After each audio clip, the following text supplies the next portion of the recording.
যে ভগবানকে তুমি খুঁজতে যাও, যে ভগবানকে তুমি খোঁজো, সেই ভগবানকে তুমি আমি হয়ে যদি খোঁজো, তো তুমি আমিতেই তাকে পাবা না আকাশে পাবা। কিন্তু আমি ভগবানকে এত ডাকছি, এত খুঁজছি, কেন জানতে পারছি না? আমি সেখানে আমি হয়ে নাই। আমি যখন অ্যালোপ হয়ে যাচ্ছে, তখন তুমি সবই জড় হয়ে যাবে। কারণ এই সংসারে একজন শুধু চেতন,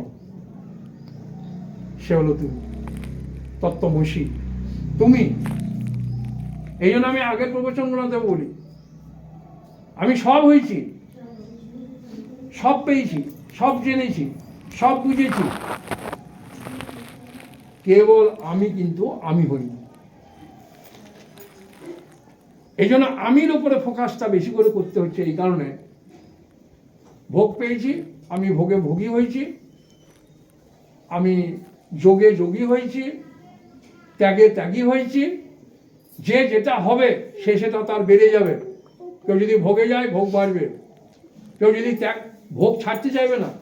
কেউ যদি ত্যাগী হয়, সে ত্যাগের জায়গা থেকে সরতে চাইবে না। আর যথার্থ জ্ঞান হচ্ছে ভোগও নাই, ত্যাগও নাই, তো আছেটা কি? শুধু আমি আমি হয়ে আছি। কোন সময় তো আমি ছিলি না, ভোগে ছিলি না, না যোগে ছিলি না। ভোগে যদি আমি না থাকে, তো ওই ভোগের কর্মফল ওকে ভোগ করতে হবে। কারণ আমি হচ্ছে সবসময় নির্দোষ স্বতন্ত্র সত্তা। আমি কিভাবে আছি? পাপী হয়ে আছি না পুণ্যভাবে হয়ে আছি? আমাতে কোনো ধর্মও নাই, কোনো কর্মও নাই। এই জন্য আমি কোনো ধর্মও করি না, কোনো কর্মও করি না। আমার মধ্যে কোনো ধর্মকর্ম নাই। কিন্তু আমি যা হয়ে আছি তার মোকাবিলা করার এখনো পর্যন্ত কোনো ধর্ম হয়নি তার মোকাবিলা করবে, তাকে সরিয়ে